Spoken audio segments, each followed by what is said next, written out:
ఓం మహాగణాధిపతయే నమః. ఓం గురుభ్యో నమః. ఓం శ్రీమాత్రే నమః. పరమేశ్వర స్వరూపమైనటువంటి జ్యోతిష, వాస్తు మరియు ఇతర అనేకమైనటువంటి శాస్త్రములను మనకు అందించినటువంటి మహర్షులకి నమస్కారం. హయగ్రీవ హయగ్రీవ హయగ్రీవేతి యోవదేత్తస్స నిస్సరతే వాణి జహ్నుకన్యా ప్రవాహవత్. అరుణాం కరుణాతరంగితాక్షీం ధృతపాశాంకుశపుష్పబాణచాపాం అనిమాదిభిరావృతాం మయూకైః అహమిత్యేవ విభావయే భవానీ. శ్రీమాత్రే నమః. ప్రేక్షకులకి ఆ లలితాంబిక అమ్మవారి యొక్క అనుగ్రహం పరిపూర్ణంగా కలగాలన్న స్ఫూర్తిగా కోరుకుంటూ మనం ఈరోజు వార ఫలితాల్లో 30వ తేదీ నుంచి 5వ తేదీ వరకు ఉన్నటువంటి గ్రహస్థితి ఏ విధంగా ఉంది అని చెప్పి చూసుకున్నట్లయితే మనకి 6 గ్రహాలు ఒకే రాశిలో కలిసి ఉంటాయి. షడ్గ్రహ కూటమి అంటే రవి, బుధ, శుక్ర, శని, రాహువు మరియు చంద్రుడు ఉంటూ దాని తర్వాత నుంచి చంద్రుడు మారిపోతాడు. చంద్రుడు మేషము, వృషభము, కర్కాటక మన మిథున రాశుల్లో సంచరిస్తుంటాడు. కర్కాటకంలోకి వెళ్ళాడు కానీ మిథునం వరకు సంచరిస్తాడు 5వ తేదీ వరకు. అదేవిధంగా గురువు, కుజుడేమో గురువు వృషభంలోని, మిథునంలో కుజుడు, కేతు వచ్చేసి కన్యారాశిలో సంచరిస్తున్నాడు. ఈ యొక్క గ్రహస్థితిని అనుసరించి ద్వాదశ లగ్నముల వారికి, లగ్నం తెలియని వారికి, రాశుల వారికి ఏ విధంగా ఉండబోతుంది, వీరు చిన్న చిన్న విషయాల్లో ఇబ్బంది పడకుండా ఉండడానికి ఎటువంటి పరిహార మార్గములు చేసుకోవాలి, మరియు ఏ దేవతారాధన, ఏ గోవుకి ఎటువంటి పదార్థం తినిపించాలి, ఏ గ్రహం దగ్గర దీపారాధన చేసుకుంటే ఇబ్బంది రాకుండా ఉంటుంది అనేటువంటి విషయాలు చెప్తుంది నేనైనప్పటికీ కూడా చెప్పిస్తుంది సాక్షాత్ లలిత అమ్మవారిగా భావిస్తూ ఒక్కొక్కటి మనం తెలుసుకుందాం. తులాలగ్నము, తులారాశి. తులవారి కనుక చూసుకున్నట్లయితే ఇక్కడ రాస్యాధిపతి రాశి నుంచి 6లో అధిక గ్రహాలు ఉండడం వల్ల ఉద్యోగ అవకాశాలు వస్తాయి మొట్టమొదటిగా.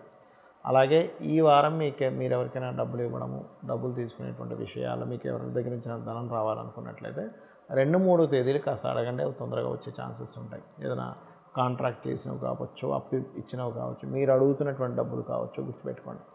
అలాగే మీకు 3వ తేదీ నుంచి దశమ స్థానంలో కుజుడు నీచపడుతున్నాడు కాబట్టి 3వ తేదీ నుంచి మీరు కాస్త ఉద్యోగ సంబంధించిన విషయంలో అగ్రెసివ్గా కొన్నిసార్లు ఆవేశపూరితంగా ఉద్యోగం మానేయడం లాంటివి కనబడుతూ ఉంటాయి. అటువంటి విషయాల పట్ల కాస్త జాగ్రత్త వహించండి.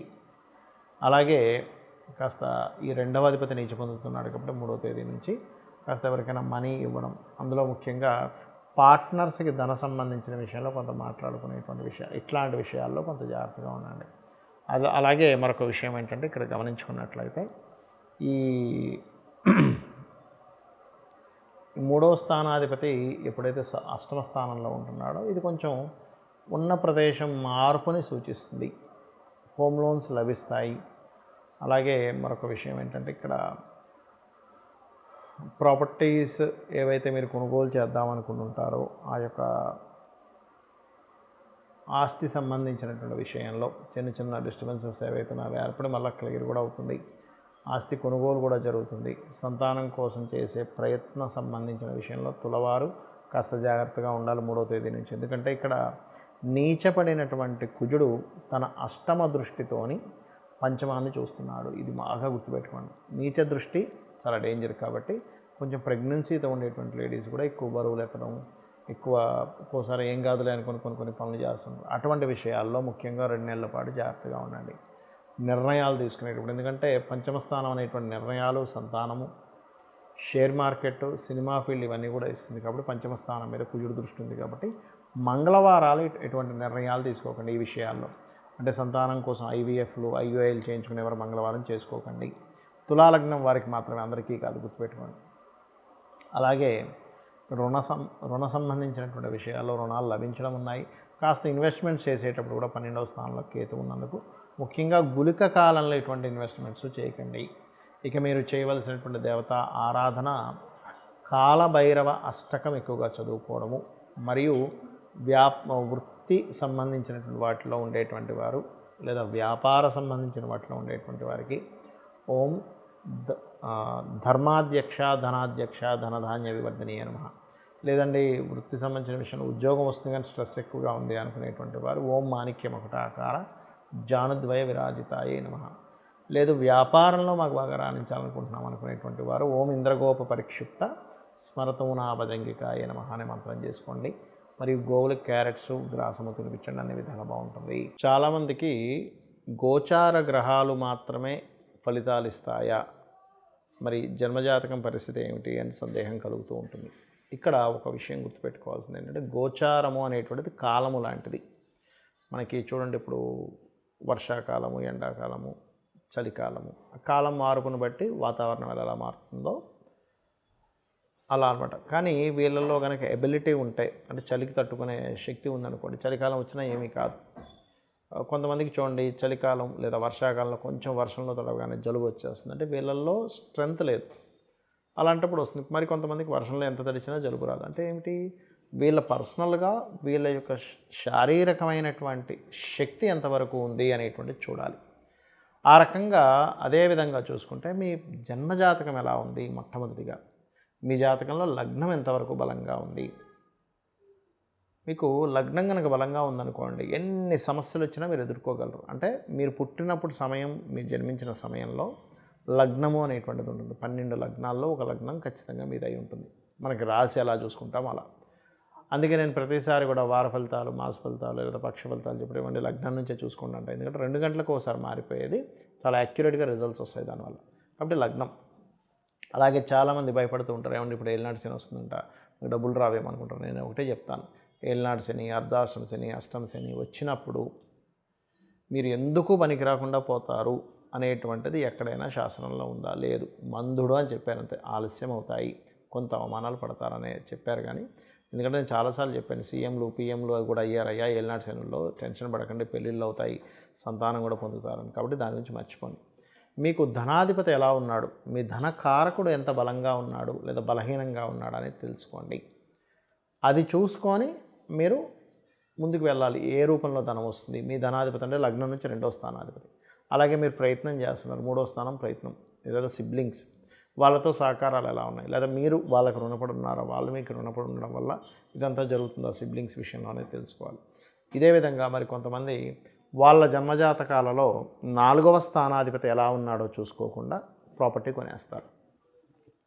మీ జన్మజాతకంలో కనుక 4వ స్థానం వల్లే నష్టాలు ఉన్నాయనుకోండి, ప్రాపర్టీ కొన్నప్పటి నుంచే మీకు డౌన్ఫాల్ స్టార్ట్ అవుతుంది, మళ్ళీ దాన్ని అమ్మేయాల్సి వస్తుంది. ఇలా నేను 4వ స్థానం పాడైన వారి యొక్క జన్మజాతకాలు చూసి, ఏమంటే మీరు పేరు మీద కొనుక్కోవద్దు, మీ జీవిత భాగస్వామి పేరు మీద లేకపోతే మీ యొక్క సంతానం పేరు మీద కొనుక్కోండి, ఫలానా డైరెక్షన్. అది కూడా ఏంటంటే ఏ జీవి అంటే ఎవరు ఏ పేరు గలవాళ్ళు వాళ్ళ పేరులో ఉండేటువంటి మొదటి అక్షరాన్ని తీసుకొని ఆ మొదటి అక్షరానికి వాళ్ళు ఉండేటువంటి నివాసం ఉండేటువంటి గృహానికి వర్గు నిర్ధారణ అంటే వర్గు క్యాలిక్యులేషన్ చేసి తీసుకోవాలి, అప్పుడు వాళ్ళకి కలిసి వస్తుంది. మరి కొంతమందికి వాళ్ళ పేరు మీద తీసుకోవడం కరెక్ట్ కాదు, అలాంటప్పుడు ఇంట్లో వాళ్ళ పేరు మీద తీసుకోవాలి, అది చూసుకోవాలి జన్మజాతకంలో. అంతేగాని అయ్యో నాకేం కలిసి రావట్లేదు అన్నీ అమ్మేస్తున్నానంటే ఒక్కొక్కసారి ఈ మీ జన్మజాతకంలో కొనకూడని సమయాలు కొన్ని ఉంటాయి. అదేవిధంగా వివాహం ఏ సమయంలో చేసుకోవాలి, ఎలాంటి భార్య ఎలాంటి భర్త వస్తారు, అదేవిధంగా సంతానం ఏదైనా ఇబ్బందులు ఉంటే ఏం చేసుకుంటే సంతానం క్లియర్ అవుతుంది. పూర్వీకుల ఆస్తులు కొంతమందికి ఉంచుకుంటే మంచిది, కొంతమంది వాటిని అమ్మేసి ఇంకో ప్రాపర్టీ కొనుక్కుంటే మంచిది. 8th హౌస్ ద్వారా తెలుస్తుంది. అదేవిధంగా ఆకస్మిక సంఘటనలన్నీ కూడా 8th హౌస్లో ఉంటాయి. తండ్రి హైయర్ ఎడ్యుకేషన్ ఇవన్నీ 9th హౌస్లో ఉంటాయి. వీళ్ళ వృత్తి ఏమిటి అసలు అంటే ఈ పలానా ఏ వృత్తుల్లో వీళ్ళకు ఉంటే కలిసి వస్తుంది. చాలామంది తెలియక వాళ్ళకు ఉండేటువంటి జన్మజాతకంలో ఏదైతే వృత్తి నిర్ధారించబడిందో దానిలో ఉండకుండా వేరే వేరే ఏవో చేస్తూ ఉంటారు. ధనం సరిగ్గా రాదు, ఆ వృత్తిలో వాళ్ళు ఎదగలేకపోతుంటారు. కాబట్టి మీకు ధనాధిపతి ఏ వృత్తి ద్వారా ధనయోగాన్ని ఇస్తున్నాడు, లేదా వృత్తి లేకుంటే వ్యాపారం, ఏ వ్యాపారం ద్వారా ధనయోగం ఉంది. కొంతమందికి వ్యాపారం కలిసి రాదు, అలాంటప్పుడు ఉద్యోగం చేసుకోవాలి, లేదా ఇంకోరెవరైనా ఆ వ్యాపారాన్ని చేస్తే వీళ్ళు దాన్ని గైడ్ చేసేలాగా, వీళ్ళు మనీ పెట్టకుండా జస్ట్ సర్వీస్ చేసేలాగా అలా ఆ రకంగా చేసుకోవాలి. ఆ రకంగా విదేశీ యోగాలు ఉన్నాయా, లేకపోతే ఇక్కడ ఉద్యోగం చేసే యోగం ఉందా, ఎప్పుడు ఇన్వెస్ట్మెంట్స్ చేయాలి. చాలామందికి తెలియక ఇన్వెస్ట్మెంట్ చేయకూడని సమయంలో ఇన్వెస్ట్మెంట్ చేసి ధనాన్ని మొత్తం పోగొట్టుకుంటారు.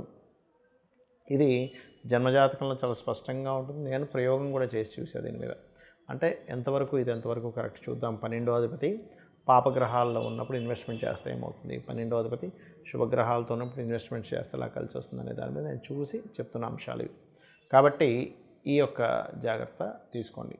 ఇక మీరు ఒకటే గుర్తుపెట్టుకోండి, మీ యొక్క జాతకం ఎలా ఉన్నా, గోచారంలో గ్రహాలు ఎన్ని మారినా, ఏ పంచగ్రహ కూటములు వచ్చినా, సద్గ్రహ కూటములు వచ్చినా, లేనట్లయితే ఏది ఎలాగ ఉన్నా కూడా మీరు గుర్తుపెట్టుకోవాల్సిన అంశం ఏమిటి అంటే, అమ్మవారిని నమ్ముకోవడం, ఒక భగవంతుని మీ ఇష్టదైవం ఎవరినైనా సరే నమ్ముకొని మీరు కనుక మీ నిత్య జీవితం, మీ ధర్మంగా మీ పని మీరు ఎక్కడ ఆపకుండా చేసుకుంటూ వెళ్ళిపోతుంటే ఆ యొక్క అమ్మవారి మిమ్మల్ని రక్షిస్తుంది. శ్రీమాత్రే నమః.